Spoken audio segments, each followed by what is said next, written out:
सत्संग समूह में सब लोग सामने आके बैठा करो ताकि एक एक वचन आपकी समझ में आ जाए। अगर आपने वचनों को समझा होता तो आज इस आफत में नहीं फंसे होते। गुरु के प्रति शंका संदेह भूल भ्रम नहीं हुआ होता और आप गुरु से अलग नहीं हुए होते। ये वचनों को न सुनने की अगर सावधानी से सुनते हैं तो उन वचनों में सब कुछ था। न कोई तुम्हें ठग सकता, न लूट सका, न बहका सकता, न भरमा सकता। अगर वचनों को सुन लेते हैं और अपने जीवन में उतारते तो यह सत्संग का लाभ आपको मिलता और आपकी जीवात्मा का काफी काम शुरू हो गया होता। लेकिन ऐसा धक्का मारा काल ने आपको दया से अलग कर दिया, उनके चरण शरण से अलग कर दिया, उनसे मिलने वाली दया से अलग कर दिया। और दया बड़ी अमूल्य है, इसकी कोई कीमत नहीं है। ये दया मोल नहीं बिकती और ना ही एक किराए पर चलती। जब जैसी उनकी मौज मर्जी हम सब कलयुग के जीवों पर हो जाती है तो अपनी दया की बरसात कर देती। अब ये है उनकी दया की बरसात में कितने जीव टिक पाते, कितने छोड़ के भग जाते। इसी को कहते हैं लीला, इसी को कहते हैं खेल और करिश्मा। और आप नहीं समझ पाए। बाबा जी ने पहले ही बताया था, कहा है आगे एक ऐसी नाजुक स्थिति बना के खड़ो कर दूंगा, फिर एक खेल खेलूंगा, एक लीला करूंगा। मेरे खेल लीला को देखकर तुम भ्रमित मत हो जाना, भजन करके मेरा इंतजार करना। और किसी ने ये काम नहीं किया। ये गुरु वचनों को किसी ने याद रखा नहीं और इंतजारी किसी ने की। सब इधर भागे उधर भागे उधर। अरे ये भूल गए जब गुरु दरबार में नहीं पाया तो चेलों के दरबार में क्या पा जाओगे? वहां क्या रखा? वहां तो कुछ मिलने वाला है नहीं।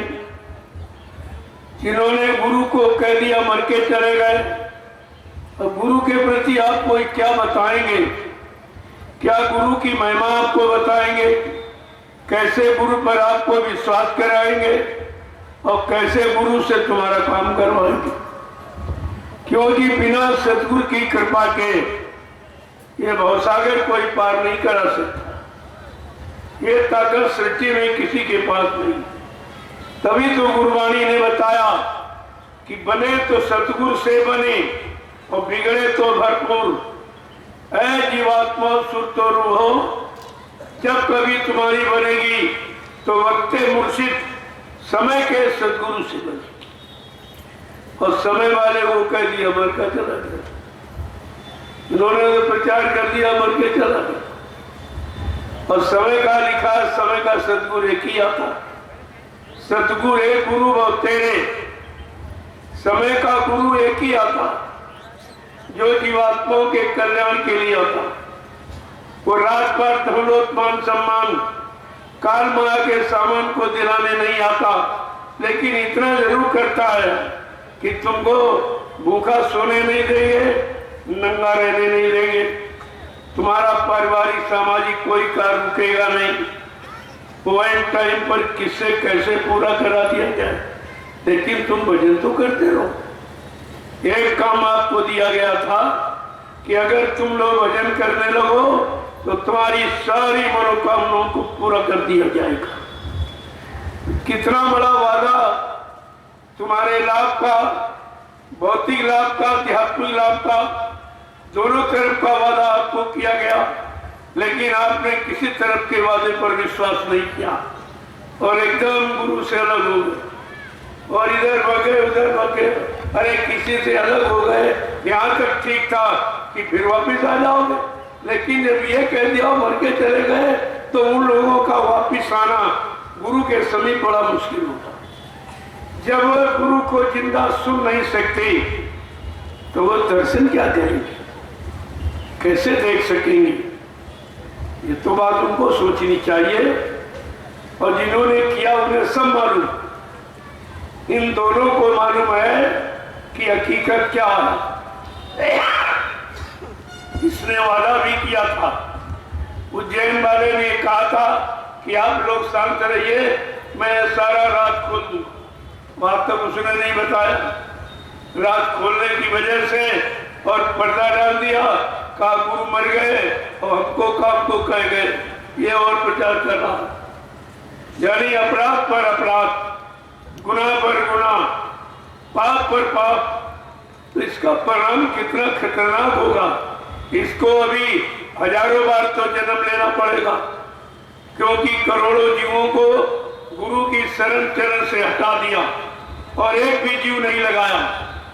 ये सब जितने वहां हैं वो सब गुरु के जीव, उन्हीं के जगाए हैं, उन्हीं की मेहनत के। इन दोनों ने कोई एक जीव नहीं जगाया, क्योंकि ये तो अभी बाद में आया। ड्राइवर तो अभी आया, 2.5-3 साल गाड़ी चलाई तो वो गुरु बन गया, तुम ऐसे रह गए। तुम्हारे पास इतनी बुद्धि नहीं है कि 30 वर्ष 32 वर्ष आदेश तुमने माना, टाट बोरा पहन के तपस्या तुमने की और अधिकार किसको मिल गया? ड्राइवर को। और तुम उसके पीछे चले गए, टाट वाले उनका झोला पकड़े तुम। बड़े आश्चर्य की बात है कि जितने वर्ष तुमने टाट बोरा पहना उतनी तो उसकी उम्र भी नहीं और तुम झोला पकड़े घूम रहे उसको। तुम्हारे पास क्या बुद्धि है, क्या पहचान, क्या पकड़ है? इतनी छोटी बात तुम नहीं समझ पाए हो और कहां से कहां चले गए। यही है हंसना, इसी कहते हैं भ्रम। तो भ्रम कैसे दूर होगा, भ्रम कैसे अलग होगा? प्रेमियों, इसीलिए महापुरुषों ने कहा कि सदगुरु की शरण में आते तो करोड़ों, टिक पाते कोई 1000-500 और टिक करके कोई नाम की कमाई कर पाते 100-200 और घर पहुंच पाते कोई बिरला। इनमें से घर पहुंच पाता कोई बिरला, तब तक ये छटनी कटनी में सब निकल जाती और अपने आप ये छटनी हुई। क्या गुरु ने तुमको निकाला है? या गुरु ने तुमको अलग किया है? तुम खुद अलग हुए हो और खुद ही निकले हो। अब ये तुम जानो, तुम्हारा काम जानो। इसलिए महापुरुषों ने समझाने के लिए परमार्थी जीवों के बारे में ये बताया कि भाई संस्कारी कौन है और संसारी कौन है। अभी तक हम लोग संस्कारी और संसारी की परिभाषा नहीं जान पाए, तो महापुरुषों ने इशारा करके ये सब बताया है कि दुनिया में ऐसा कहाँ इस सब का नसीब है, संस्कारी जीव आते गुरु के करीब है। दुनिया में ऐसा कहाँ सबका नसीब है, संस्कारी जीव आते गुरु के करीब। देखो कैसी पहचान बताई कि बिना पढ़ा भी समझ जाएगा कि संस्कारी जीवों की पहचान क्या है और संसारी जीवों की पहचान क्या है। तो संस्कारी जीव कौन होते हैं? करे नीति सत्संग सेवा भाव भक्ति, मानेगा जो गुरु सीख पाएगा शक्ति। करे नित सत्संग सेवा भाव भक्ति, मानेगा जो गुरु सीख पाएगा वो शक्ति। करे नित्य सत्संग सेवा भाव भक्ति, मानेगा जो गुरु सीख पाएगा वो शक्ति। करे नित सत्संग सेवा भाव भक्ति, मानेगा जो गुरु सीख पाएगा वो शक्ति। यही मुक्ति पाने की सहज तरकीब है, संस्कारी जीव आते गुरु के करीब है। यही मुक्ति पाने की सहज तरकीब है, संस्कारी जीव आते गुरु के करीब है। ये संसार ये भरम की खाना, आज नहीं तो कल छूट जाना। ये संसार भरम की खाना, आज नहीं तो कल छूट जाना। ये संसार भरम की खाना, आज नहीं तो कल छूट जाना। संसार भरम की खाना, आज नहीं तो कल छूट जाना। इसे जो समझ ले वही तो हबीब है, संस्कारी जीव आते गुरु के करीब है।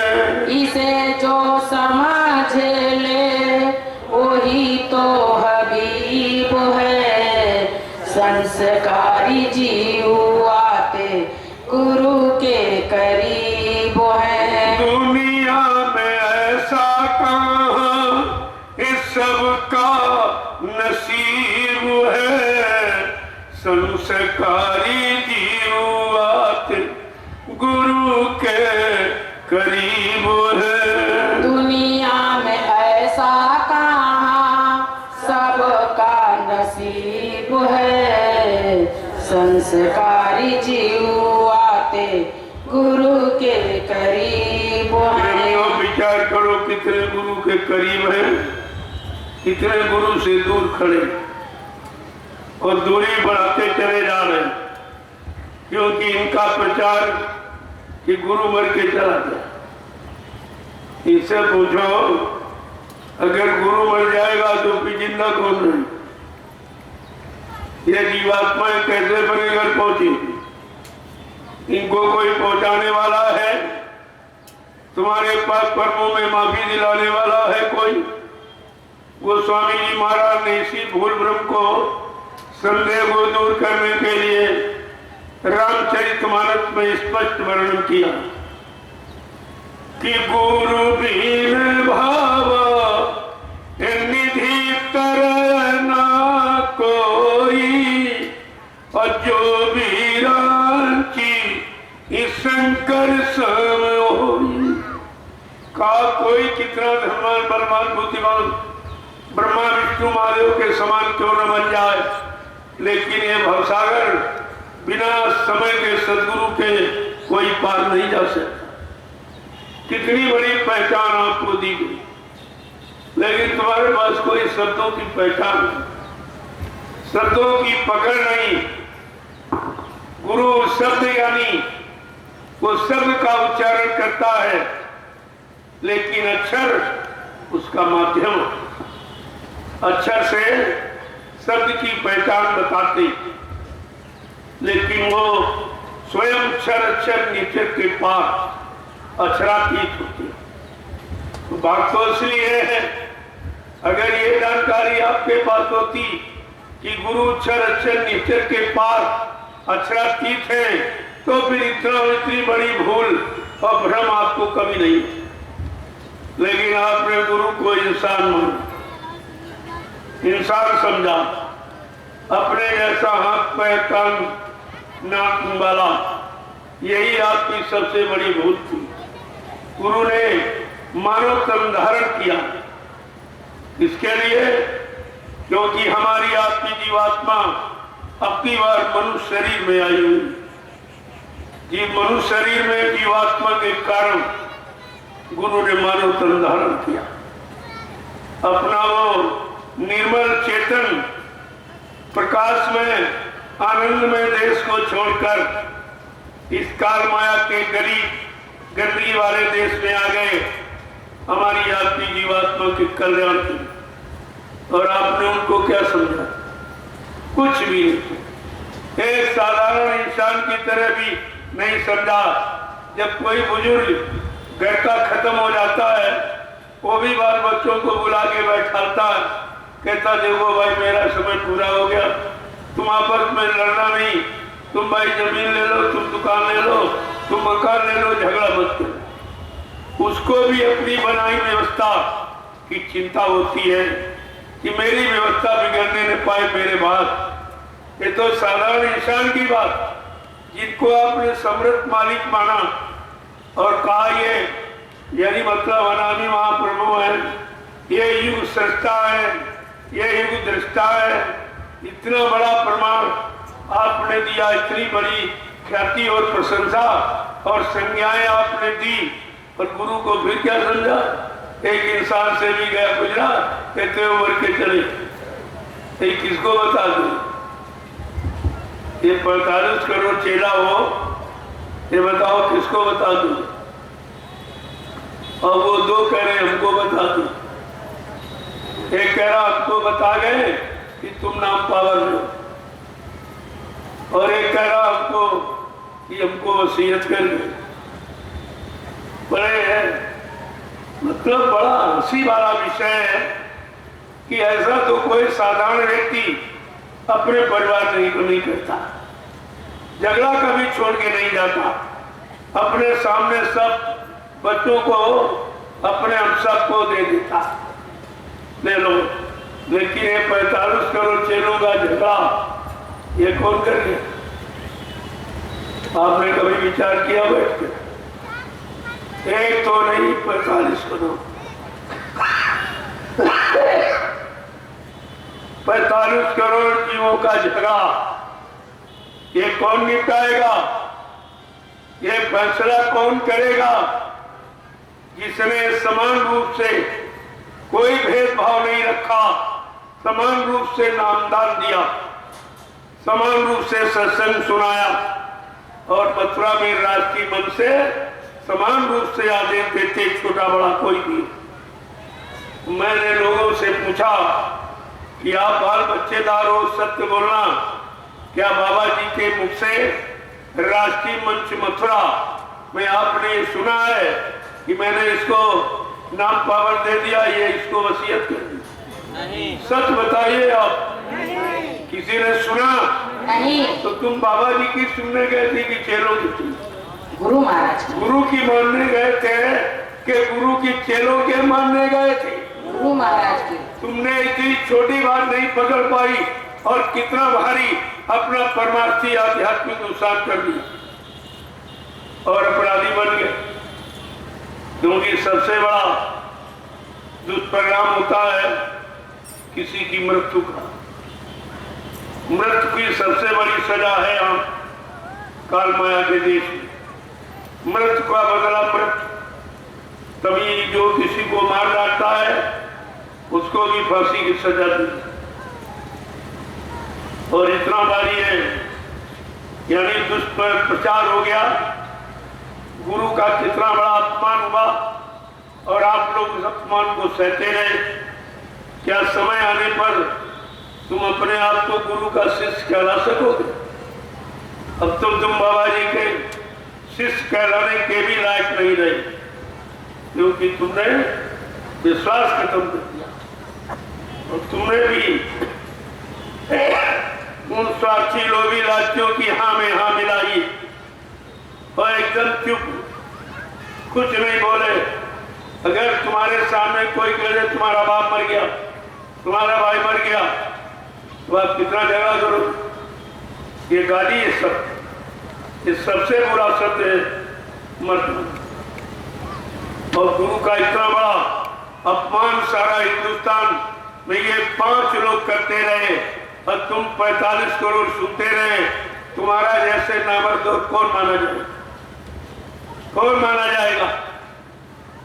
कहा है शीश दिए गुरु मिले तो भी सस्ता जान। गुरबाणी क्या कह रही है? ऐसा परमार्थी गुरु, आत्मा को जगाने वाला, परमात्मा से मिलाने वाला, पाप कर्मों में माफी दिलाने वाला, ऐसा समृद्ध सद्गुरु अगर मिल जाए और उसके मिलने में अगर ये सिर चला जाए तो ये सस्ता सौदा। तो तुमने क्या किया? जवान भी नहीं खोल, इतने डर गए। अब तुमको कायर नहीं और क्या बहादुर कहा जाए? अपने गुरु के लिए आप सत्य वचन निकाल नहीं पाए। जो तुमको सुनाया गया उनको आप इकट्ठा करके पूछते कि बाबा जी ने तो ये कहा, क्या वो झूठे गुरु थे? क्या झूठ बोलते रहे? क्या झूठ बोलने वाले को हमने गुरु बनाया? क्या धोखा हो गया? आपको ये सब पहचान करनी चाहिए। इनसे पूछना चाहिए कि बाबा जी ने कहा मैं कलयुग को भगाऊंगा और सज्जू को लाऊंगा, क्या ये काम तुम कर सकते हो? और जीवात्माओं को जगाऊंगा, परमात्मा से मिलाऊंगा, ये काम तुम्हारे बस का है? अगर आप पूछने लगो तो प्रेमियों 2 मिनट में सच्चाई का राज खुल जाएगा कि असल क्या है और नकल क्या है, सत्य क्या है, झूठ क्या है। और नहीं तो इन दोनों को एक कमरे में बंद कर दिया जाए और कह दिया जाए आग लगा दो कमरे में, नहीं तो राज बताओ, ये तुरंत सब बता देंगे। क्योंकि इनको तो मालूम है हमने क्या जलाया, पुतला जलाया कि बाबा जी को जलाया। जबकि संतों का इतिहास है कि संतों को कभी जलाया नहीं, उनको समाधि दी जाती। इन्होंने ये भी नियम खत्म, समाधि देते तो किसकी देते? शरीर होता तो देते, पुतले की क्या समाधि बनती? इसलिए यह सब राज छिपाने के लिए और सीधे सीधे यानी जो समय रखा उसके पहले बगैर जानकारी दिए और चंदन की लकड़ी पर पुतले को रखो जला के रखो। प्रेमियों अगर सच्चाई पूछो तो मैं आपको भी बता दूं, इनके हाथ में पुतला भी नहीं लगा, क्योंकि पुतला जलना भी महापुरुष का घोर अपमान है। जब राजनीति क्षेत्र में आप किसी का अपमान करते हो तो मुर्दाबाद के नारे लगाते हो और किसी चौराहे पर उसके नाम का पुतला जलाते हो। ये अपमान करने का तरीका, तुमने गुरु का दोनों तरह से अपमान किया है। मुर्दा भी कह रहे हो और पुतला भी जलाया, वो भी कुदरत को मंजूर नहीं हुआ। तुम गए होगे मथुरा में, देखा होगा उस समय प्रकृति को ये काम मंजूर नहीं हुआ कि महापुरुष का अपमान हो, और अचानक कुदरत ने काली आंधी चला दी। तुम्हारी सबकी आंखें बंद और आंधी उस पुतले को उड़ा के ले गई। एक भी इनके हाथ नहीं लगा, केवल चंदन की लकड़ी जलाकर राख इनके हाथ लगा। प्रेमियों, आपको तो सोचना चाहिए कि कितना महत्वपूर्ण ये कार्य है, जीवात्माओं को जगाना, परमात्मा से मिलाना। ये काम सृष्टि में जब 3 युगों में किसी ने नहीं कर पाया, न ऋषियों ने, न मुनियों ने, न योगियों ने, महर्षियों ने, न ब्रह्मचारियों ने, न अवतारी शक्तियों ने, न ज्ञानी विज्ञानियों ने अपनी जीवात्मा का कल्याण नहीं कर। सब के सब बेचारे ऐसे रह गए। तभी तो महापुरुषों ने कहा कि ब्रह्मा जी ब्रह्मलोक का सुख आनंद उठा रहे, उनकी जीवात्मा जगी न घर पहुंची। भगवान विष्णु विष्णुलोक का सुख आनंद उठा रहे, उनकी जीवात्मा जगी न घर पहुंची। और भगवान शंकर शिवलोक का सुख आनंद उठा रहे, उनकी जीवात्मा जगी न घर पहुंची। भगवान राम साकेत लोक का सुख आनंद उठा रहे, उनकी जीवात्मा जगी न घर पहुंची। भगवान कृष्ण गोलोक का सुख आनंद उठा रहे, उनकी जीवात्मा जगी न घर पहुंची।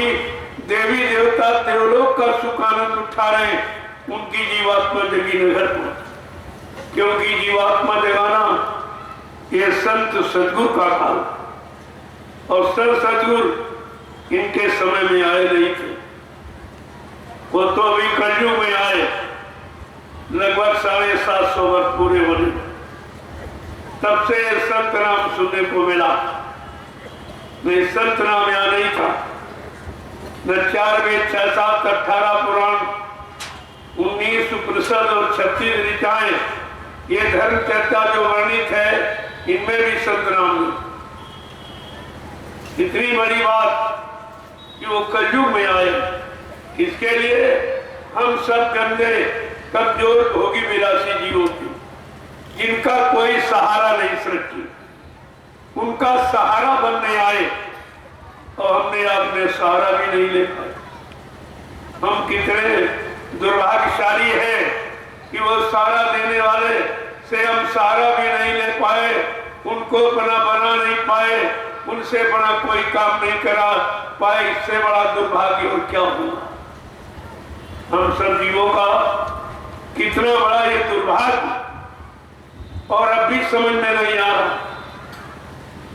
मैं 28 मई 2012 से लगातार ये संदेश प्रसारित कर रहा हूं, पूरे हिंदुस्तान में घूम घूम कर, यही राष्ट्रीय मंच लगाकर, और अकेले ही, मेरे साथ कोई नहीं, क्योंकि मेरे साथ लोग चलने में डरते थे।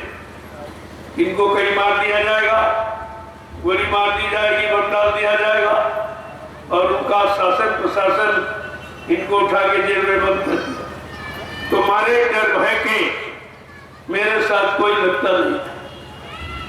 लेकिन मैं अपना काम तूफानी दौरे से बराबर करता।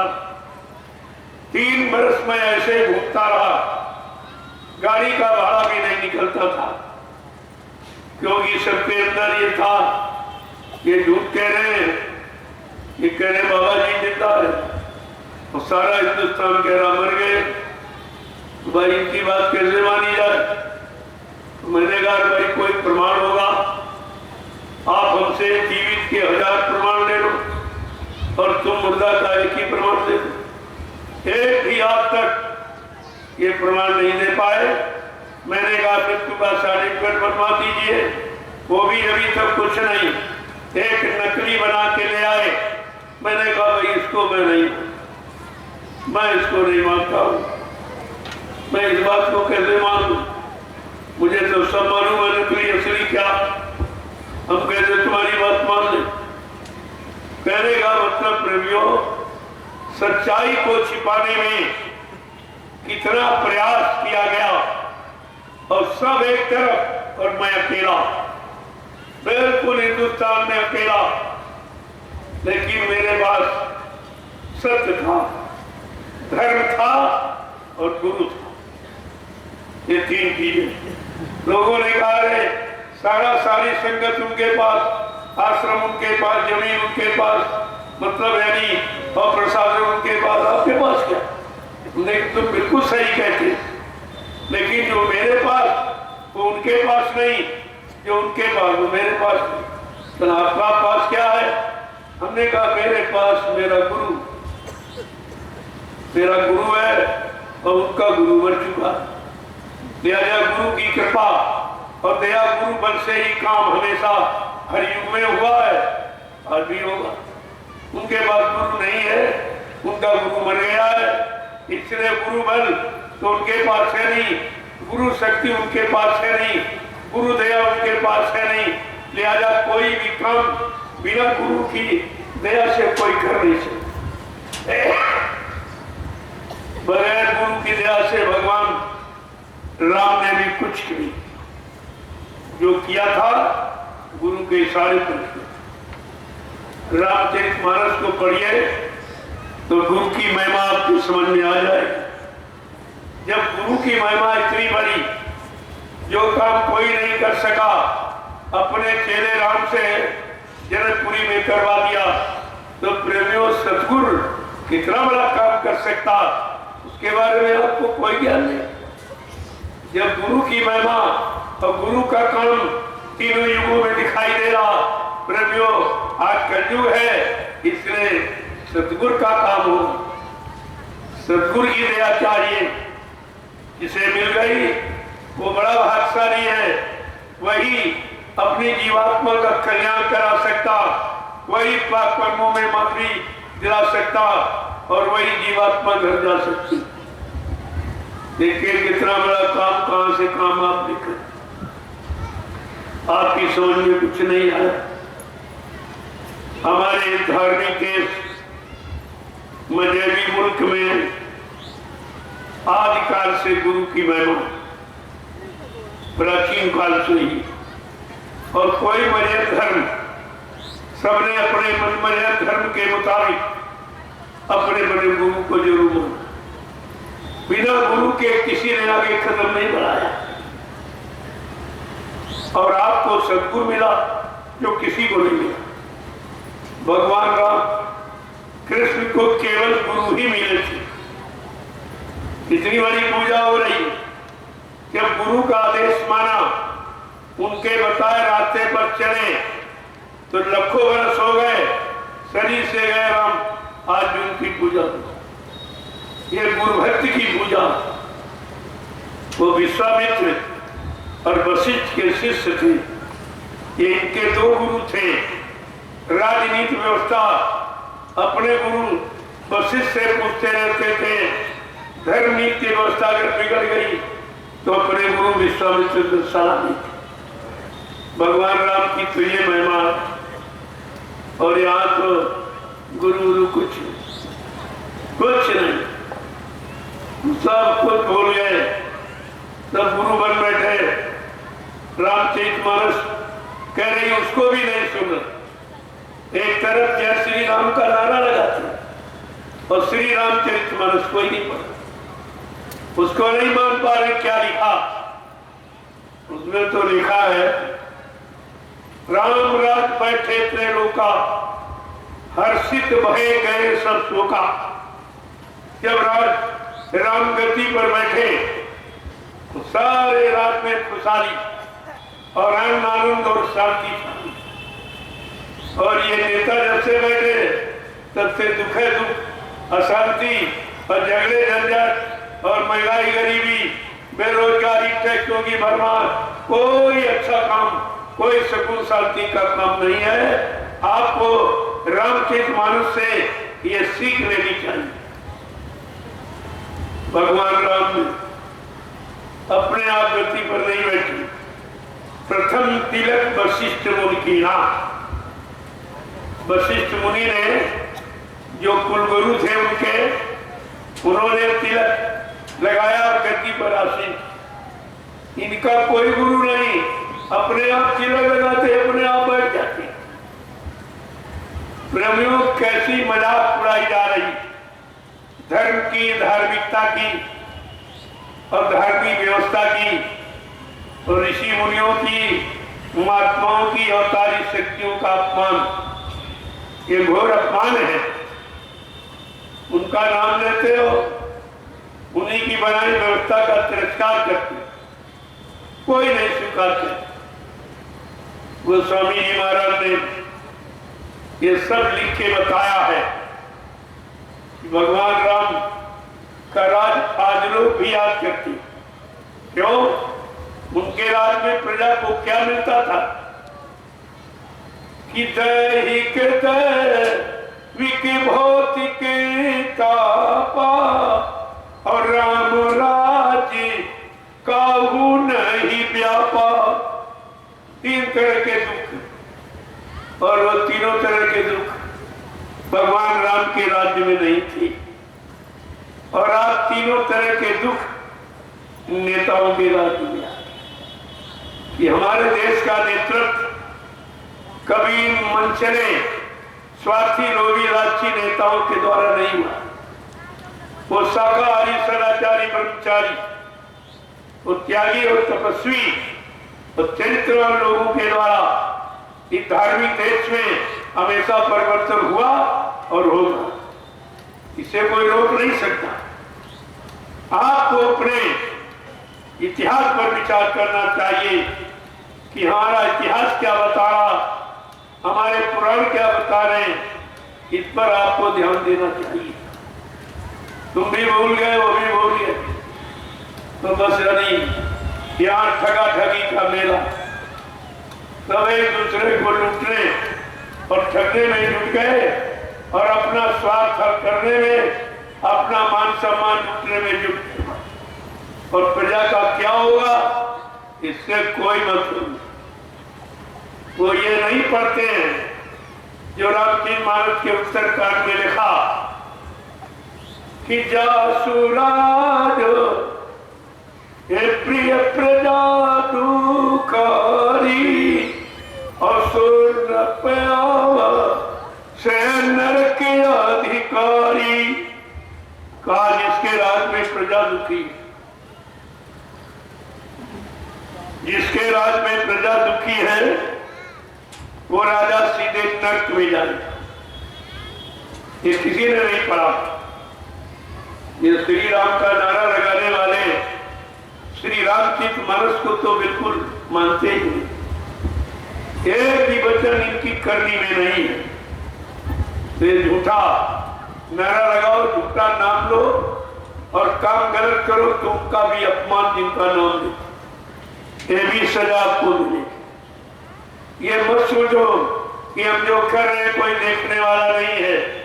अभी आपको मालूम नहीं है, ऐसे समर्थ अद्वितीय विलक्षण महापुरुष ने भारत की धरती पर जन्म ले लिया और उसको कोई नहीं जानता, कोई नहीं पहचानता।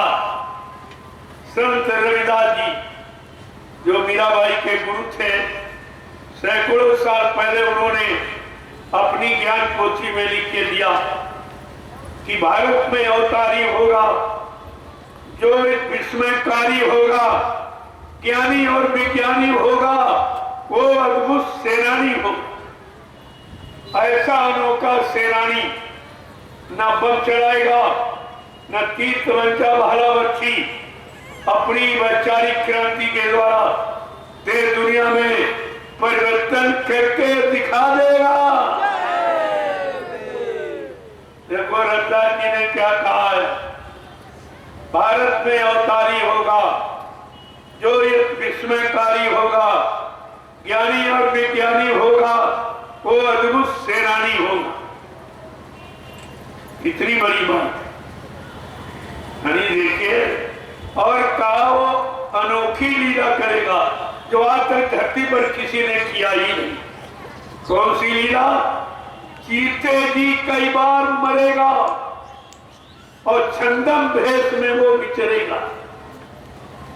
देखिए कितनी बड़ी चीज, क्या मर के कोई जीता हो जाता?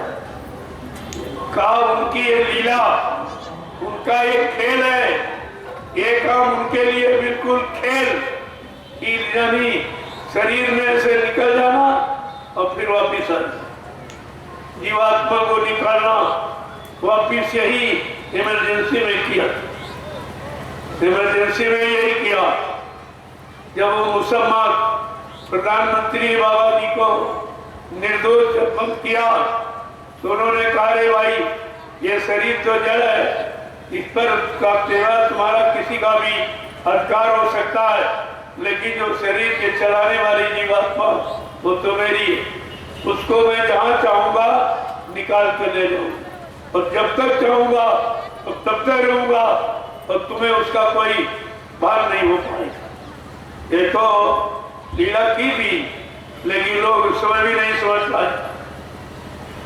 और ये भी लीला करके कहा, जो हमसे टकराएगा वो चूर चूर हो जाएगा और जो लोग टकराए सब चूर चूर। पहले टकराए उनका नामो निशान मिल गया।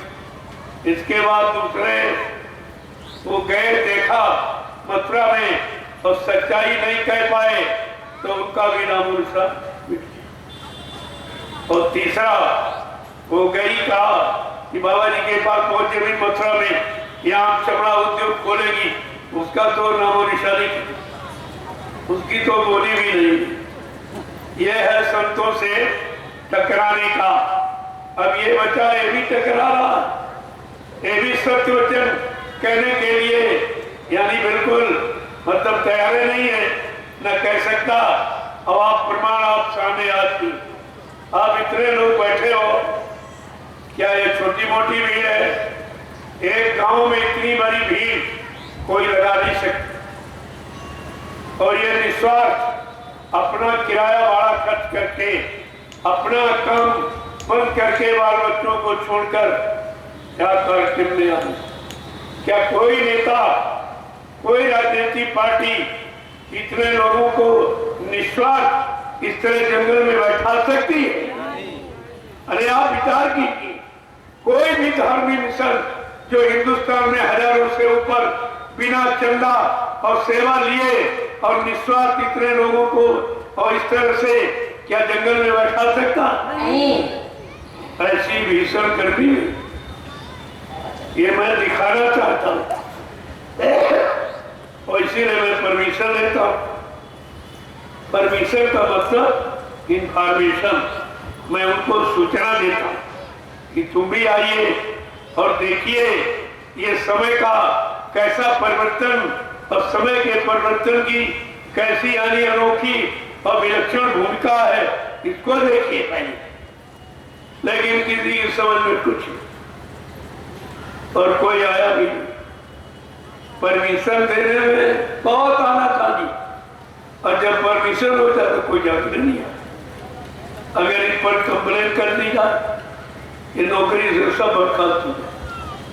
सब इतना बड़ा जनमत एक गांव में इकट्ठा हुआ, क्या इनकी ये जिम्मेवारी नहीं है इनकी व्यवस्था करने की? अरे कुछ नहीं, पानी पिलाने वाला काम जो दुनिया में सबसे पुण्य काम माना जाता, पानी पिलाना, वो भी नहीं ये कर पाए। तो ये बताओ, ये तुम्हारी सुरक्षा और रक्षा और हिफाजत और रोजी और रोटी, महंगाई और गरीबी, बेरोजगारी, टैक्सों की भरमार को कैसे रोक सकते? ये काम कैसे कर पाएंगे जब इतने लोगों को पानी नहीं पिला? कोई आया पूछने? अगर मैं यही लिखे एक दरखास्त भेज दूं कि परमिशन तो मेरे हाथ में आए, लेकिन परमिशन के अनुसार कोई आया नहीं, देखने तो नहीं आया, व्यवस्था तो दूर है, देखने पूछने भी नहीं आया। पहले तो आनाकानी करते परमिशन में, जब परमिशन दे देते इसके बाद कोई ना नहीं। मैं 10 वर्षों में यही देख रहा हूं, कोई यानी इसका नाम भी नहीं लेता कि भाई इतने लोग आए हैं, इनको पानी मिला कि नहीं, भोजन खाने को मिला कि नहीं मिला, कहाँ सोते कहते रहते हैं, इनकी क्या व्यवस्था है, क्या जिम्मेदारी इनकी नहीं है? क्या ये भारत की प्रजा नहीं है? क्या आपने इनसे वोट नोट चंदा महंगाई टैक्स नहीं लेते हो? ये सब काम तुम इनसे लेते हो, लेकिन इनको तुम देख भी नहीं सकते। इससे और घटिया क्या हो सकता? इनकी सोच कितनी घटिया किस्म की, और ये कोई नहीं आता। न पत्रकार मीडिया पहले आता था, वो भी कहता बाबा जी कोई पैसा ऐसा दे, तो उन्होंने कहा आपका पैसा वो देगा जिसको काम करना नहीं मालूम। मैं तो अकेले ही बहुत हूँ, और पूरे हिंदुस्तान में अकेले मैंने हंगामा काट दिया और सबको जानकारी घर घर पहुंचा दी। हमको मीडिया पत्रकार की जरूरत ही नहीं, उनकी कोई जरूरत नहीं, और वो हमारा काम कर भी नहीं। ये 3-4 घंटे का जो मैटर हमारा, इसको छाप नहीं सकते, छाप देंगे तो इनका भी पत्ता साफ हो। इसलिए सच्चाई कहने में आज कोई समर्थ नहीं है। वैसे तो बहादुर है, बहुत वीर सूरवीर है, लेकिन सच्चाई कहने में उनकी हिम्मत नहीं है कि सच्चाई को सामने खोल कर कह सके।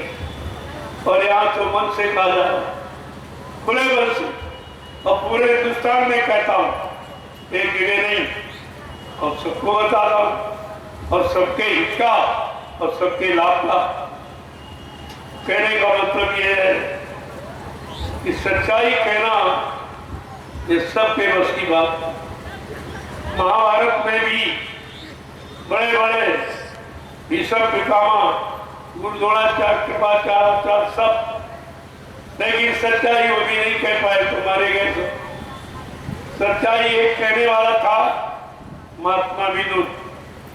उसने देखा मेरी बात कोई मानेगा नहीं, तो बेचारा उस सत्य को लेकर उसने इस्तीफा दे दिया कि मैं ऐसे स्वार्थी भ्रष्ट राजा के राज में काम नहीं करूंगा। केवल उसने इस्तीफा दिया और वही बचाओ, बाकी सब मारे। ये तो इतिहास आपके सामने, तो ये कैसे बच जाएंगे? इसको रविदास जी ने पहले घोषणा कर दी, भविष्यवाणी कर दी कि वो महापुरुष ऐसा अनोखा विलक्षण रचती जो इस धरती मंडल पर कभी आया ही नहीं। उसकी पहली लीला होगी, पहला काम होगा जो कोई कर नहीं पाएगा कि जीते जी कई बार मरेगा और छंदम भेष में वो विचरेगा। देश बचाने के लिए होगा एक आह्वान, युग परिवर्तन के लिए चले प्रबल तूफान। तीनों ओर से होगा हमला, देश के अंदर जो ही घपला, सभी तरफ कोहराम मचेगा, कैसे हिंदुस्तान बचेगा। रविदास जी ने भी कहा, जिसने भारत मां सताई, जिसने इसकी करी लुटाई, नेता मंत्री और अधिकारी, इनको जान बचाना होगा भारी। एक दिन छोड़ सब मैदान भागेंगे, अपने अपने घरों में छिपेंगे, लेकिन महापुरुष क्या करेगा? ढूंढ ढूंढ कर बदला लेगा, सब हिसाब चुकता कर देगा, कोई नहीं बचेगा। तुम कहीं चले जाओ, इटली, जर्मन, जापान में छिप जाओ, लेकिन उसकी नजर से आप वोट नहीं हो सकते। कहा ढूंढ ढूंढ कर बदला ले, वो सब ढूंढे ही तो रहा, सब छानी छटनी कटनी कर रहा है, सब चीज को देख रहा है, समझ रहा है। छटनी का तरीका ही ढूंढने का तरीका। कहा ढूंढ ढूंढ कर बदला लेगा, सब हिसाब चुकता कर देगा। इसने जो भी किया या कर रहा या करने की उम्मीद कर रहा है, वो सब सजा के भागीदार बने। बाबा जी ने कहा कि मैंने एक ऐसा जाल बना के रखा कि छोटी बड़ी मछली कोई नहीं बचेगी जो फंसे। जो फंसे ना, कहा था मैं ऐसा गेट फंसा दूंगा कोई निकल नहीं पाएगा, गेट टूट जाएगा, फिर इसमें बड़े बड़े मगरमच्छ बच जाएंगे। अभी आपने ये तो बात सुनी ना, इसकी तरफ तो ध्यान तुम्हारा गया नहीं। वो बड़े बड़े मगरमच्छ कौन है? वो कौन बड़े बड़े मगरमच्छ? मगरमच्छ सबसे बड़ा जल का जीव होता है। भूख लगती जो छोटे छोटे जीवों को पकड़ के खा जाता। ये मगरमच्छ छोटे छोटे गरीबों को, कर्मचारी अधिकारियों को, इनको चूस रहे। इनका हर कदम रिश्वत लेने का। आप कोई भी कानून का देखो कि बदलेगा तो रिश्वत पहले हो, लूटने वाले पहले तैयार हो, क्योंकि इनका हर कदम लूटपाट का। ये उनसे थैली भेंट करते देते और ये पब्लिक जनता को, छोटे कर्मचारी अधिकारियों को। अभी एक नियम कानून चला है, ट्रांसफर सबका होगा। ये ट्रांसफर क्या है? ये पैसे का ट्रांसफर। तुम्हारा पैसा उनके जेब में ट्रांसफर हो जाए, क्योंकि तुम अपनी व्यवस्था से कहीं लगे हो 4 साल 5 साल 8 साल, तो बच्चे वहां से मकान वहां है, तुम्हारा अगर ट्रांसफर हो जाएगा तुम 10 लाख रुपए देने को तैयार हो कि हमारा ट्रांसफर हो गया। ये सब बिजनेस, सब व्यापार, क्योंकि कलयुग में प्यार गया, व्यवहार गया, व्यापार आ गया। ये व्यापार आ गया और व्यापार में एक दूसरे को ठगना। यहाँ तक कि व्यापार के बारे में लिखा कि बनिया अपने बाप को ठगत डाले। बाप बनिया जो है अपने बाप को भी ठग, उससे भी ले लेगा, कर लेंगे नहीं तो हमारा धंधा बंद। अब तो ये पूरा व्यापार है। कहीं आप दृष्टि डालो, इनका कोई कदम व्यापार कमर्शियल उठता है, सेवा भाव से नहीं, सुख शांति के भाव से नहीं, सबको न्याय सुरक्षा रोजी रोटी मिल जाए इसके लिए नहीं। इनके बाद एक ही कदम स्वास्थ्य परमार्थे जाते हैं सब वाली। मतलब अब इस तरह का जब व्यवहार हो जाएगा, सबके साथ व्यापार जुड़ जाएगा, तो आप सुख शांति से कैसे रहते? इस पर आप खुद ही विचार करो। मैं तो इशारा ही करता हूं, समय आएगा तो खोल के भी कहूंगा, लेकिन इशारा समझदार के लिए है कि समझदार इशारे को सुन के समझ जाएगा। जय गुरुदेव, जय गुरुदेव, जय गुरुदेव, जय गुरुदेव। नाम किसका? जय गुरुदेव। नाम किसका? जय गुरुदेव। नाम किसका? प्रभु का प्यारा नाम। विश्व के प्रथम मसीहा, युग प्रवर्तक, सतयुग के निर्माता, वैचारिक क्रांति के जन्मदाता, परम पूजनीय बाबा जी, आज उनके वचनों को सुनाने का मौका हम सबको। बड़े भाग्यशाली हैं जो ऐसे वचन जो सब तरफ से आपको बचाएंगे, अगर तुमने उनको स्वीकार कर लिया, उनके अनुसार अपना जीवन बना। पहला वचन है, अगर बीमारियों से बचना चाहते हो, झगड़े झंझटों से दूर रहना चाहते हो, सच्ची सुख शांति प्राप्त करना चाहते हो, तो आप शाकाहारी आपको।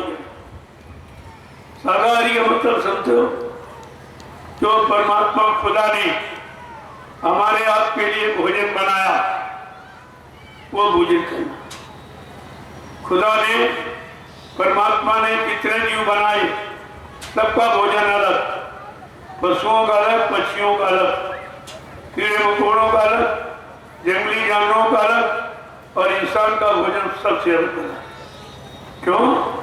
इंसान खुदा को, परमात्मा को प्यारा है, प्यारा है। जो बच्चा तुमको प्यारा होता उसकी व्यवस्था सबसे अच्छी होना दिखती। परमात्मा को इंसान बहुत प्यारा।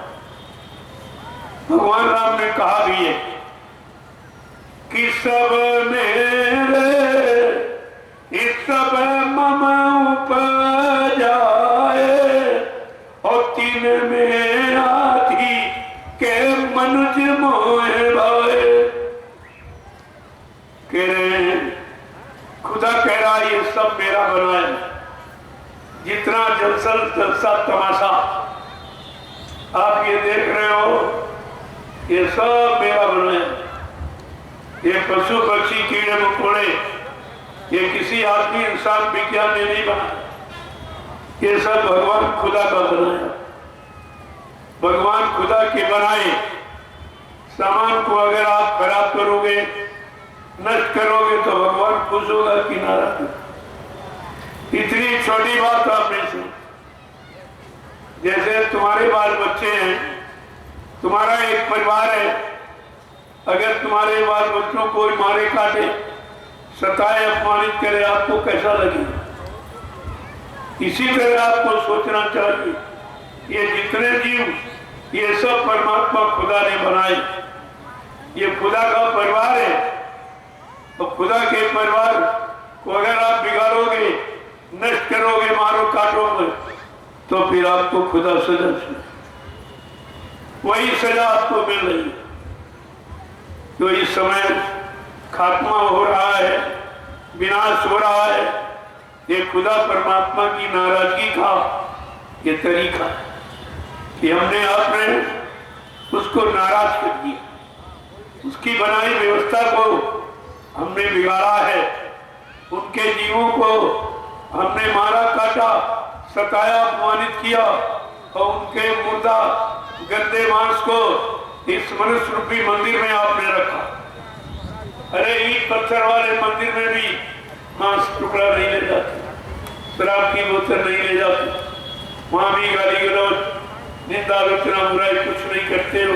जहाँ कुछ नहीं वहां डर, और तुम्हारे मनुष्य रूपी मंदिर और जिस्मानी मस्जिद में खुदा की रूह बैठी है और परमात्मा की आत्मा बैठी, वो 24 घंटे देख रही, और उसी जहाँ वो बैठी है वहीं आप मुर्दा मांस डालते हो, बुद्धि नाशक नशा शराब को डालते हो, जिससे बुद्धि पागल हो जाती है।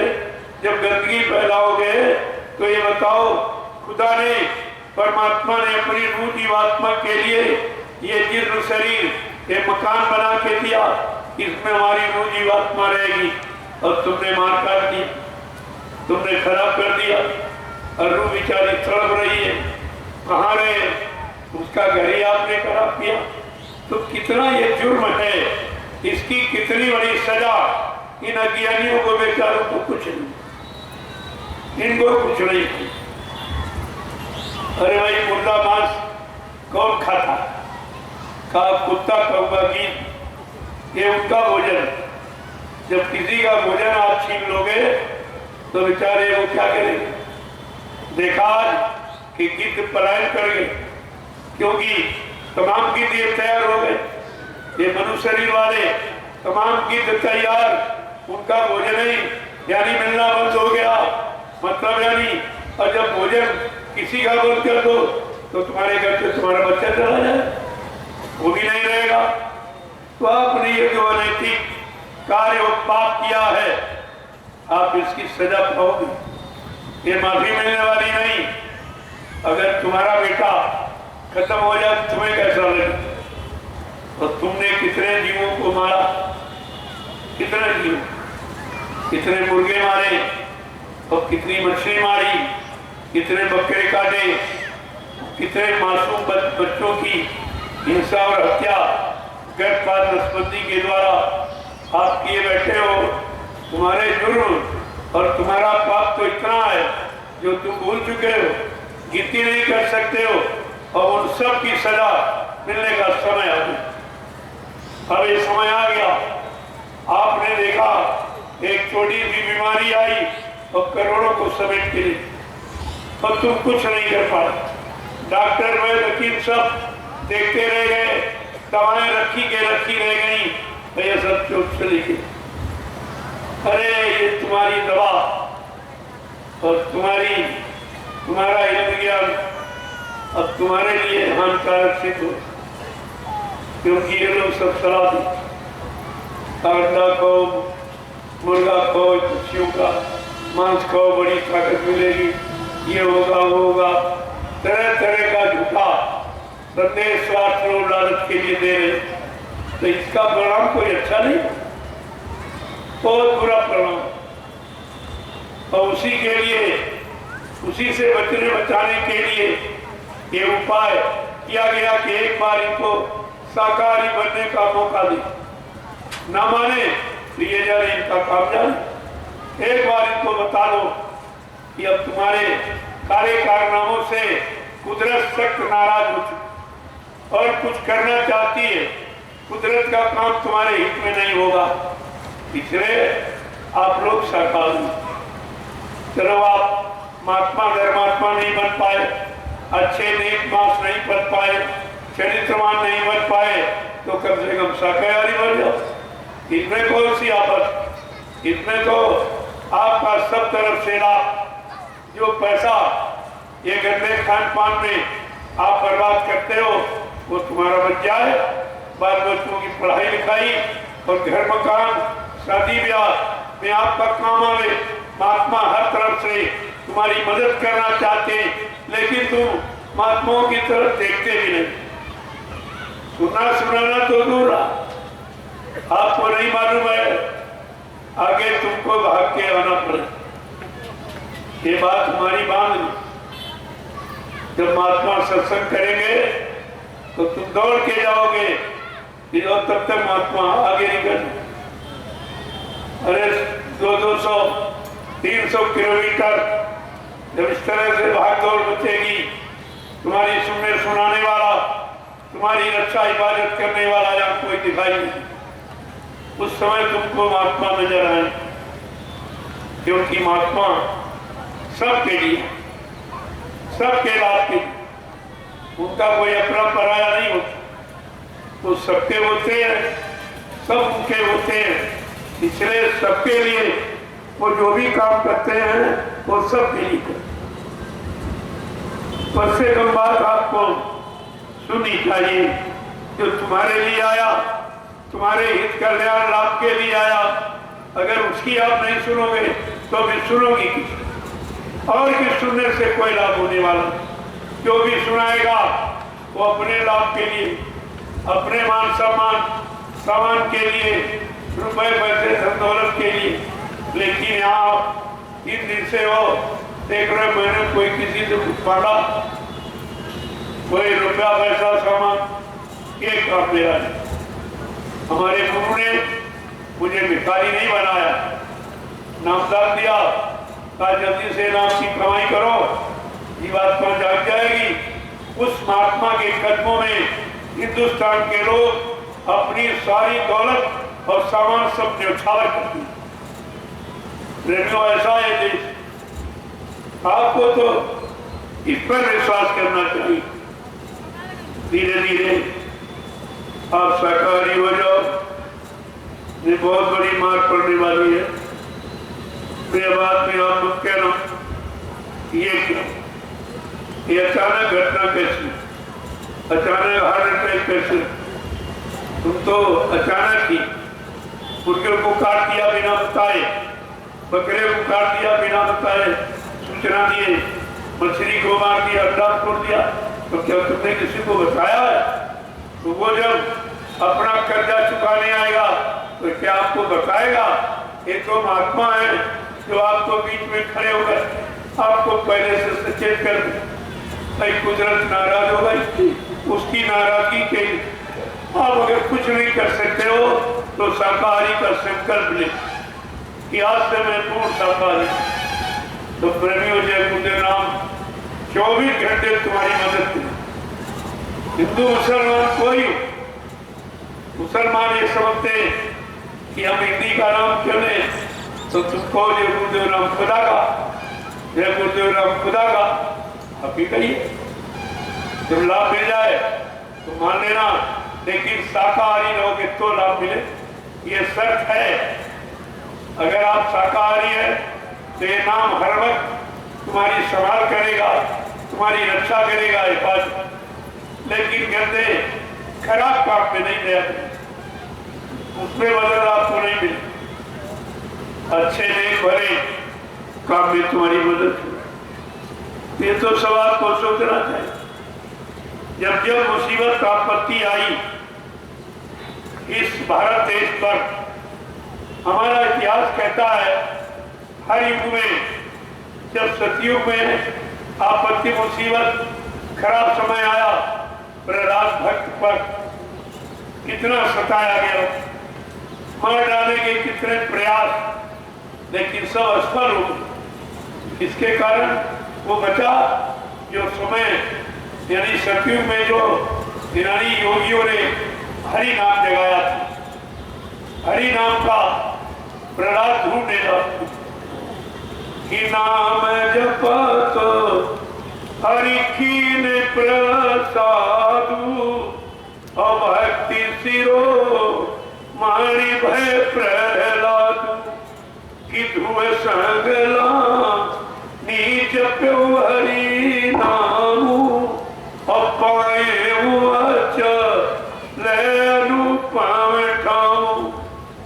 देखो रामचरित मानस क्या कह रही, सतयुग में जब समय खराब आया, भक्तों पर हमेशा समय खराब परीक्षा की, उनकी परीक्षा लेने, तब उन्होंने समय के जगाए हरि नाम का सहारा दिया। त्रेता में व्यवस्था बिगड़ी तो ऋषि मुनियों ने राम नाम जगाया, उसका जिसने सहारा लिया उनका भी काम हुआ। इसी तरह द्वापर में जब समय खराब आया, एक दूसरे की पहचान खत्म और सब लुटेरे खाने में लग गए, धर्म भी खत्म, पुण्य भी खत्म, अच्छा काम सब खत्म। तो उस समय भी जो नाम कृष्ण नाम जगाया गया था, उसी नाम का सहारा ग्वाल वालों ने, गुटकाओं ने लिया, उनका भी इतिहास बन गया। ये तो पुराने इतिहास हमें आपको पढ़ाए सुनाए समझाए जा रहे हैं, लेकिन उनसे हमारा काम नहीं होगा।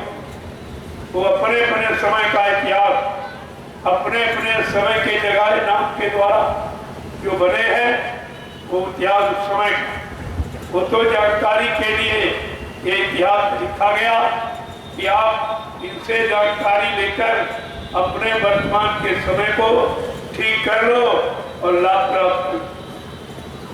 आज कलयुग में हम सब जीवों को दुखी, तकलीफ, परेशानी में देखकर अनामी महाप्रभु ने स्वतः मानव चोला धारण करके मृत्युलोक मंडल पर प्रभु नाम को जगाया और सिद्ध किया, प्रभु नाम का प्रचार कराया, प्रभु नाम से जीवात्मा रूहों को जगाया और प्रभु नाम का बेड़ा भवसागर में लगाकर और ये वादा किया, जो मेरे इस नाम रूपी बेड़े पर सवार हो जाएगा, मैं उस जीवात्मा सूरत रूह को उसके घर मालिक के पास पहुंचा दूंगा। प्रेमियों, फकीरों के जरिए खुदा का दीदार हुआ और होगा। संत महात्माओं के जरिए परमात्मा का दर्शन हुआ और होगा। कोई किताबें पढ़कर वो दर्शन नहीं कर सकता, और किताबें किसी को महात्मा नहीं बना सकती। किताब पढ़कर आप परमात्मा की प्राप्ति नहीं कर सकते। किताब तो एक माध्यम है, माध्यम, वो भी जानकारी का, लेकिन कलयुग में वो भी जानकारी नहीं, क्योंकि संत महापुरुष आए ही नहीं थे जो उनकी जानकारियां किसी ने की होती और किसी ने लाभ हानि को लिखा होता तो आप पढ़ लेते, आपका काम हो जाता। अब तो आपको समय की सीधे जानकारी रूबरू फेस टू फेस आपको दी जा रही। अब कई किताब की जरूरत आपको नहीं, सीधे आपके कान में आवाज पहुंचाई जा रही और आपको करना भी कुछ नहीं, केवल विश्वास कर लो। आपकी भवसागर भरमो नहीं, ये प्रताप कुमार अरे निश्चय करके मान ले तो तुरंत उतारू पार। केवल मान ले, जान ले, पहचान ले, विश्वास कर ले का मैं तुझे भवसागर कुछ पार कर दूं। अब आपको करना भी क्या? ऐसी दया, ऐसी युक्ति तो किसी ने दी नहीं कि आपको कुछ करना नहीं और तुम केवल अपनी जगह खड़े नहीं रह पाते। बाबा जी ने क्या कहा था, अगर कुछ नहीं कर सकते हो तो पड़े रहो दरबार में धक्का धनी के खाओ। कब हूँ दीन दयाल के बने पड़ेगी खान। तुम दरबार में पड़े रहना, खड़े रहना, इंतजारी करना, तुम्हारा काम इसी में हो जाएगा। लेकिन हम आप न खड़े रहे न पड़े रहे और सबके सब भाग खड़े, कोई इधर बग गया, कोई उधर बग गया, कोई उधर। और जहांगीर ने कहा था दरबार में पड़े रहना, तो दरबार को सबने छोड़ दिया, सब दुकानों में चले गए। जो दुकानें खुली है, आप जानते दुकानों में सामान बगैर पैसे का नहीं मिलता और दरबार में मुफ्त लुटाया जाता। पूरी परिचय आपके सामने, शोभा यात्रा एक प्रमाण आपके सामने कितना लुटाया गया, किसी ने एक पैसा नहीं मांगा और रोज लुटाया जा रहा। कोई रुपया पैसा, कोई भीख नहीं मांगी जा रही। ये सब विचारी विषय, आपको विचार करना चाहिए कि आप दुकान पर खड़े हैं कि दरबार में खड़े। इतना भी होशो आवाज आपको नहीं रहा और आपने बड़ा नुकसान कर डाला। और ये नुकसान कहीं पूरा नहीं होता। जो तुम इस गफलत में बैठे हो, मेरे पास दुकान है 10 मंजिल का, मेरे पास जमीन है, दुकान है, रुपया पैसा है, सब पत्नी बाल बच्चे हैं, आपको नहीं मालूम ये कुदरत के एक झटके में सब चला जाए, एक झटके में सब, क्योंकि ये तुम्हारा नहीं है। तुम अज्ञानता, भूल भ्रम बचते अपना पैदा। जब माँ के पेट से हम आप पैदा हुए तो क्या देखे, कोई पत्नी लेकर, पति लेकर, कोई बाल बच्चे लेकर पैदा हुआ, कोई दुकान मकान जमीन जायदाद लेके पैदा हुआ, कोई जाति पाति मजेदार लेके पैदा हुआ, बिल्कुल अकेला और नंगा। आने की स्थिति है अकेला और नंगा। जब यहाँ से चलोगे अकेले और नंगा गिरके भेजा जाए, ये सब धरा का धरा रह जाए। रोने के सिवा, पछताने के सिवा, प्रायश्चित करने के सिवा तुम्हारे आप कुछ नहीं लगे। इसलिए महापुरुष आपको जगाते कि जाग जाओ, चेत जाओ। तुमको तुम्हारा परिचय देते कि माँ के घर से जो बच्चा पैदा होता अकेला और नंगा, कपड़ा दे लेके नहीं आता। जब तुमको लेके नहीं आए हो तो यहाँ से लेके क्या जाओ। अब ये दूसरे का सामान सजाने में, बनाने में सारा जीवन आप खपा देते हो और सामान तुम्हारा रहता है, तुम्हारे हाथ रखता नहीं। तो महापुरुषों ने तो खोल के कहा, जिनको तुमने अपना बनाया उनसे तुम्हारा संबंध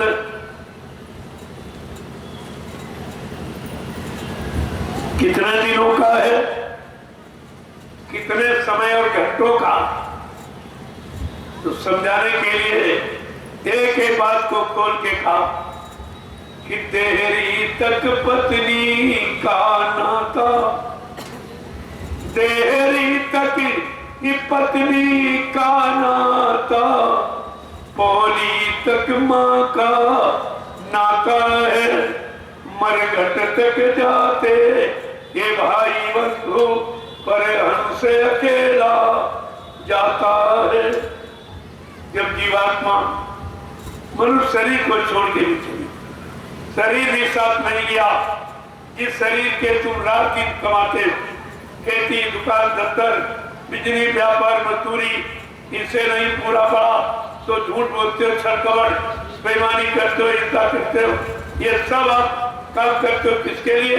इस नाशवान शरीर की। और ये भी यहाँ पड़ा रह जाए, ये भी तुम्हारे साथ नहीं जाता। मकान भी खड़ा रहेगा, दुकान भी पड़ी रह गई, पैसा भी पड़ा रहेगा और तुम्हारा शरीर भी पड़ा रहेगा।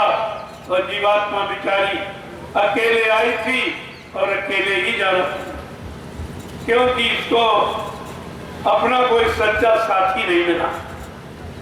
तो सच्चा साथी कौन है? महापुरुषों ने यह भी बताया कि संगी साथी गुरु को लेना, कि संगी साथी कि गुरु जी को लेना, अभेद इन्हीं का जाना है और सुरति शब्द का साधन करके अपने घर चली जाना है। फंसना नहीं देत बिराना है। कितना साफ साफ कि भाई यहाँ फंसना नहीं, क्योंकि यहाँ रहना भी नहीं। जब रहना नहीं तो मकान किसके लिए बना है? जब तुम जानते हो कि रहना नहीं, ये सारा समय, सारी ताकत और सारी कमाई सिर्फ एक मंजिल बनाई संतोष नहीं हुआ, दूसरी मंजिल बनाई संतोष नहीं, तीसरी मंजिल 17 मंजिल पे। और प्रयोग कितना करना? एक चारपाई की जगह रात में और 2-3 रोटी पेट में, बस इतना से कितना हाथ लगेगा।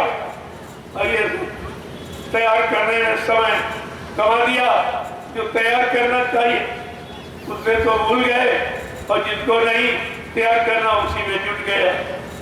आवाज में आपसे छीन लिया गया, कह गए भाई तुम तो नंगे केले आए थे, ये तुम्हारा कैसे? इसको एक छोड़ो, तुम जाओ अकेले जाओ नंगे। तुमने किसी को साथी नहीं बनाया। और कहते सब है, यहाँ के साथी जय गुरुदेव, वहाँ के साथी जय गुरुदेव, यहाँ मिले हैं जय गुरुदेव, वहाँ मिलेंगे जय गुरुदेव, और सब भूल गए। केवल कहते चिल्लाते रहे और कहीं नहीं पाया, कहीं नहीं समझ पाया। अब बेचारे बोल भ्रम में रहे। ये है काल का गांव, इसने चला ही। आखिरकार सत्संग में काल में आके किया झमेला और सब जीवों को ऐसा ढकेला कि मतलब यानी ठोकर खा गए, अपनी चीज को भूल गए और जहां नहीं जाना चाहिए वहां फिर पहुंच।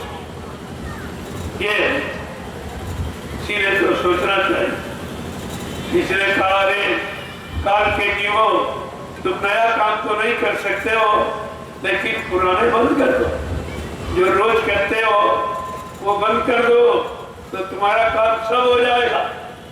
जो 9 द्वारों से आप काम कर रहे हो, इन 9 द्वारों को बंद कर लो तो 10वां इनके प्रेशर से खुल जाएगा, फिर आपको खोलना नहीं पड़ेगा। इसीलिए कहा कि इंद्रिय द्वारे बंद कर रखना और मन पर अंकुश लाना है। फंसना नहीं देश बिराना है। कहा जो इंद्री 10 दरवाजे हैं जिसमें 9 आपने खोल रखे और सारी शरीर की शक्ति उन्हीं से खराब हो, उन्हीं दोनों से सब बह रही। पानी की तरह नाली में आपने बहा दिया, अब आपके पास कुछ नहीं, सिर्फ रोना और पछताना नहीं। लेकिन संत महापुरुषों ने आपको ढांढस बनाया, धीरज बनाया कि कोई बात नहीं, गई सो गई और रही वो संभालो, न ये भी जाने वाली। जो समय निकल गया, खराब हो गया, उसकी चिंता मत करो। जो बचा है उसको संभाल के रखो, तुम्हारा इसी से काम करवा दिया जाएगा। कितने दयालु कृपालु, कहते एक घड़ी आधी घड़ी आधी महापुरिया गोस्वामी संगत साथ की हरे कोट करोड़ों पापों को यानी तुम्हारा मिटा दिया जाएगा। अगर एक घड़ी का सत्संग तुमने अंतर्वृत्ति से सुना, कान तो सबके सुन रहे हैं, तमाम बेचारे सो रहे हैं, तमाम भी चक्कर में कब ये बंद करेंगे, जल्दी कर जाए। ये सुनने थोड़ी आए, न सुनने आए हैं, न लेने आए हैं, न अपना कोई काम बनाने आए। केवल ऐसी भीड़, मथुरा में इससे ज्यादा भीड़ लगाई और कुछ नहीं हुआ। भीड़ में निर्णय हमेशा खराब होता। निर्णय अपना किया हुआ कारगर होगा, अपना लिया निर्णय आपके काम आएगा। लेकिन अगर भीड़ से कोई निर्णय ले लिया तो आप धोखे में रह जाओ। इसलिए भीड़ भाड़ लगाना एक खेल तमाशा नहीं है। जो भीड़ लगाए आएंगे तो छट जाएंगे, तो छटनी और कटनी और सब चटनी सब कुछ हो। ऐसा नहीं बड़ा इस दरबार में बड़ा खरा फूटा सिक्का रुकी, बाकी ये नकली सब आप देखते रहिए, क्योंकि हमारा एक ही लक्ष्य, एक ही निशाना होना चाहिए कि तन नगरी में सुरती फंसी है, तन नगरी में ये सुरती फंसी है, इसको यार छुड़ाना है, फंसना नहीं देश मेरा ना है। क्या इस पर कोई चिंता कर रहा? सब काल का सामान इकट्ठा करने जुटे थे, हमारा है हमारा है। अरे तुम्हारा होता, तुम्हारे साथ जाता, तुम्हारे अनुसार जाता, ये भी भूल गए हो कि तुम्हारा है कुछ, तुम्हारी सिर्फ जीवात्मा, और उसके लिए आपने कुछ किया नहीं। और कराने वाले आए तो उसको आपने पहचाना नहीं, तो कितना आपने नुकसान किया। यही चीज आपको समझनी चाहिए। सत्संग का मतलब है, सत्संग कोई गाना बजाना, कोई भाषण स्पीच प्रत्यय नहीं, वो तो संतों की अमर वाणी है जो जीवात्माओं को अमर देश पहुंचाएगी। इसी को आपको समझना चाहिए। लेकिन वो बात ना कोई करता है और ना कोई लेता है। तो अभी लेने वाले दुनिया ऐसी बावरी, कोई ग्राहक ना पहुंचा, जब कोई खरीदने वाला लेने वाला है ही नहीं, तो ये सामान किसको दे दिया? और 45 करोड़ को दिया गया और सबने गिरा दिया। किसी की बात नहीं, नामदार लोगों ने लिया कि सुना, जो चीज ली जाती संभाल के रखी, समय समय पर उससे काम लिया जाता, उसका सदुपयोग किया जाता। क्या नामदार का तुमने कोई सदुपयोग किया? क्या संभाल के कोई रखा? जब नामदार देने वाले को नहीं संभाल पाए, नहीं रख पाए, तो फिर तुम उनको कैसे रख पाओगे, उनको कैसे समझ पाओगे, उनसे कैसे लाभ प्राप्त कर पाओगे? यही आपको सोचना समझना चाहिए। सत्संग की महिमा इसी तरफ आपको ले जाती है, इसी तरफ इशारा करती। लेकिन सब बेचारे भ्रमित हुए, किसी की समझ में कुछ नहीं आया। जब मुसीबत का वक्त आता है तब लोगों को कुछ इधर सोच समझ आती है। दुख में सुमरन सब करे, सुख में करे न कोई, और जो सुख में सुमरन करे तो दुख का यही अगर मान लेते तभी आपका काम बन जाता। सुमरन का रास्ता, सुमरन का तरीका, सुमरन की युक्ति आपको मिल चुकी है। अगर आप ये समझ के करते कि चाहे दुख आए चाहे सुख आए, हमारा सुख दुख से मतलब नहीं है, हम गुरु आदेश का पालन हमेशा एक ही तरीके से करते ही रहे। चाहे सुख आए चाहे ना आए, चाहे सुख आए ना आए न जाए, हमारा उससे कोई मतलब नहीं। लेकिन तुम सुख और दुख में ही सुमरन को जोड़े हो तो सुख आता है तब भूल जाते हो, और दुख में भी सही तरीके से कर नहीं पाते हो, तो तुम्हारा तो सुमरन किसी समय होता ही नहीं। जय गुरुदेव,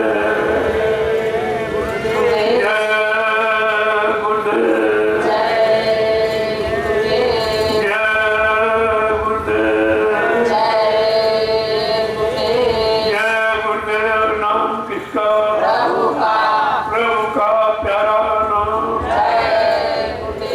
जरा खड़े हो जाओ आप लोग, क्योंकि तमाम इसमें सो रहे,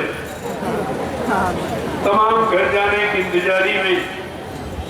चलो तुम्हारे मुताबिक भी बंद करो, अगर सुनने वाले बनो तो मैं तो 4-4, 5-5 घंटे आपके भी सुनने देखा, कोई भूल थोड़ी गया हो, लेकिन अब वो समय मैं अपना खराब नहीं करूँ। अब तो उनको दूंगा जिनको इसकी जरूरत है, जो इसकी कदर करेंगे उनको मिलेगा, ये सबको नहीं मिलेगा।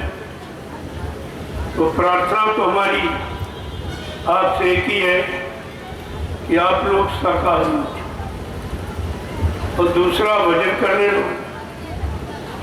रामचरितमानस में गोस्वामी महाराज ने पूजा के लिए नहीं लिखा, क्या लिखा है कि ऐसे बिन हरि भजन खागे सा और मिट्टी है न जीवन के कलेसा। कहा मानव जीवन में आने वाले जितने भी कष्ट, मुसीबत, बीमारी, महामारी, कोई भी, ये सब प्रभु के वजन से चले, ये दवा से नहीं, ये प्रभु की दुआ से।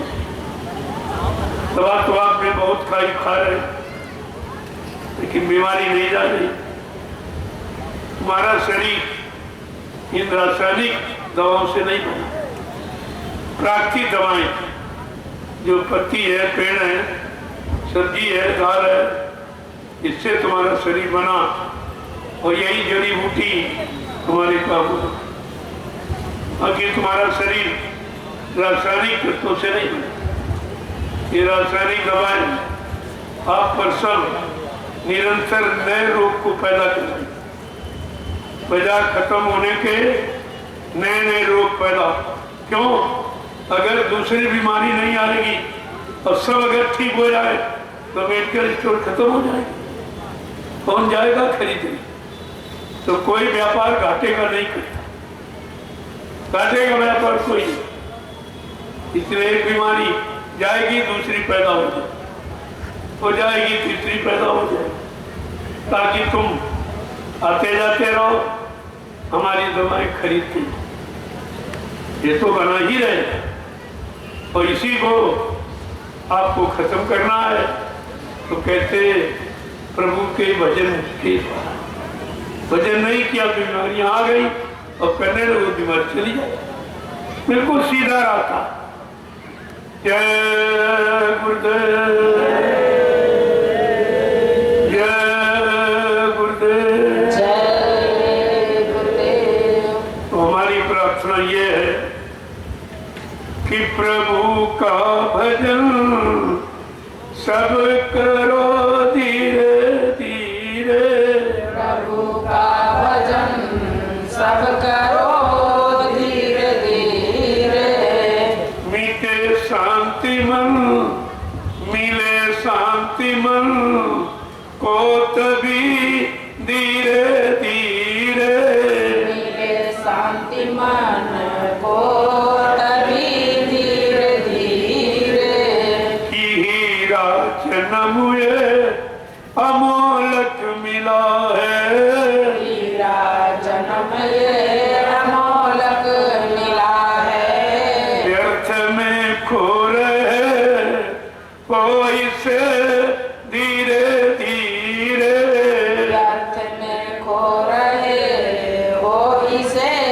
धीरे धीरे, प्रभु का भजन सब करो धीरे धीरे, प्रभु का भजन सब करो धीरे धीरे, मिले शांति मन को तभी धीरे धीरे, मिले शांति मन को तभी धीरे धीरे, विषय वासनाओं में पागल बने हो, विषय वासनाओं में पागल बने हो, दमन इंद्रियों का करो धीरे धीरे,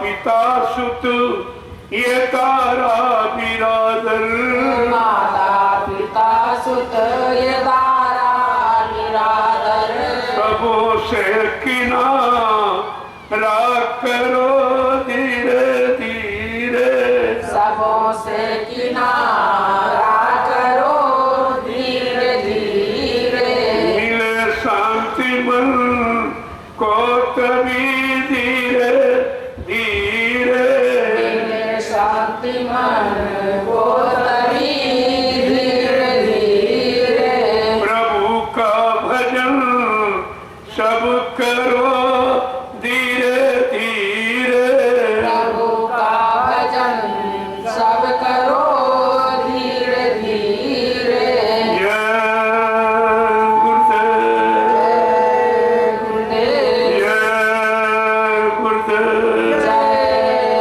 गुरुदेव, जय गुरुदेव नाम किसका, प्रभु का, जय गुरुदेव नाम किसका, प्रभु का, प्रभु का प्यारा नाम, जय देव, जोर से बोलो, सब मिल बोलो, बोलना होगा, अभी से बोलो, दुख दर्द हरेंगे, सब कष्ट मिटेंगे, सुख शांति भी देंगे, सबके दाता, सबके मालिक, प्रेम से बोले, ये नाम नहीं इंसान का, ये काम नहीं इंसान का, रघु आपके सामने दृश्य, इस दृश्य को देखिए, एक गांव में इतनी बड़ी भीड़, एक अनोखा इतिहास नहीं, और सबके नजरअंदाज सामने, कोई छिप के नहीं, सब कुछ। शोभा यात्रा से मैंने एक परिचय दिया था कि मैं किस काम के लिए आया हूँ, कौन सा काम लेके आया हूँ, और कौन सा काम लोगों से करवाना, और उनको किस तरह से लाभ और शांति प्रदान करनी है। ये सब चीजें आपके सामने। मैंने समय ऐसे आज क्यों आपको छोड़ा कि कुछ लोग जाने वाले हैं, दूर दराज से आए हैं, अभी 2 घंटा आपको मिलने में इतनी भीड़ है, तो हम लोग नहीं मिल पाए। मैंने कहा आपसे बाद में मिलूंगा, इसलिए मैं थोड़ा पहले सत्संग को विराम दे, ताकि आप समय से घर पहुंच जाए, कल आपको फैलाना। धीरे धीरे मैं सुना दूंगा सब। अभी 3 दिन बाकी, 2 दिन तो सत्संग के हैं और तीसरा दिन है जन जागरण। गांव के आसपास या आपके आसपास जितने गांव, इनको निमंत्रण, आखिरी दिन, और कन्या पूजन, जो कुंवारी कन्याएं हैं उनको अपने हाथ से मैं बरकत दूंगा और प्रसाद दूंगा, जिससे उनके सतीत्व की रक्षा हो, इनके चरित्र की रक्षा हो, और यही बेटियां आगे मां बनेगी, जिनसे ध्रुव प्रहलाद जन्म लेंगे तो धर्म की स्थापना हो जाए। इनसे सच्चे ईमानदार त्यागी तपस्वी चरित्रवान पैदा होंगे तो देश समाज का काम हो जाएगा। इस बिंदु को इसलिए पकड़ा। हमारे 2 महत्वपूर्ण बिंदु हैं, एक रोटी और बेटी, जो अभी तक न किसी नेता ने इस पर दृष्टि डाली, न किसी महात्मा ने। ये दोनों बिंदु जीवन के मुख्य लक्ष्य। आपको जीवन जीने के लिए रोटी चाहिए और इज्जत के लिए बेटी की सुरक्षा, और तीसरा कौन? ये दोनों बिंदु पकड़े गए और सतयुग आने में ये सब काम करके दिखाया। अभी मैं आपके सामने नमूना आखिरी दिन पेश करूंगा। इस मैदान का एक अनोखा जलसा होगा। जो हिंदुस्तान में ना कोई कर पाया और ना कोई कर रहा, ना कर सकेगा। ये अनोखा काम आखिरी दिन आपको देखने को मिलेगा। आप तो निमंत्रण उन्हीं को देते जिनको जानते हैं, जिनके यहाँ कभी खाया है उन्हीं को खिलाते हो। लेकिन ये निमंत्रण कैसा, ये देने वाले उनको नहीं जानते और निमंत्रण लेने वाले इनको नहीं। ये कैसा अनोखा, ये है लेन देन, कर्म कर्जा। आगे आने वाली सतयुग की व्यवस्था का परिचय ये भूमिका है। सतयुग आने पर सबको रोटी मिलेगी, पूछा नहीं जाएगा तुम हिंदू हो कि मुसलमान हो, तुम छोटे बड़े गरीब अमीर, कुछ सबको रोटी और सबकी बेटी की रक्षा। ये मुख्य लक्ष्य है दूरदर्शी का, जो आपके सामने जिसकी शुरुआत की जा रही। जय गुरुदेव, जय गुरुदेव। अब आप लोग लाइन से खड़े हो जाओ, मैं आप सबका दर्शन करूं, आप सबको प्रणाम करूं और आपको ये प्रसाद वितरण, ये लाची दाना आपकी बड़ी मदद करेगी। इसको घर में मिला लेना, संभाल के रखना, कोई काम करो बगैर प्रसाद खा के कहीं चलो प्रसाद खा के 10 बार जय गुरुदेव प्रभु का नाम लेके निकलो, सफलता तुम्हारे पीछे खड़ी। लेकिन जब सफलता वाले काम करोगे तब, इससे सरल कोई उपाय नहीं। अब आप लोग लाइन से खड़े हो जाओ। दूर दराज लोग जाने वाले हैं, इसलिए मैंने थोड़ा पहले ही आपको जाने की इजाजत दे दूंगा, सबसे मिल बोलूंगा। और सत्संग तो मैंने आपको सुनाई दिया। अगर इतना तुम हजम कर लो और इतने अपना लो, तुम्हारा इतने से काम हो जाए।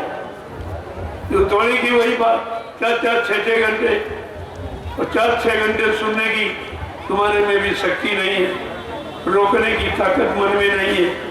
इसलिए थोड़ा समय आपका लिया जाता कि थोड़े समय में आप कारगर हो जाओ। जय गुरुदेव।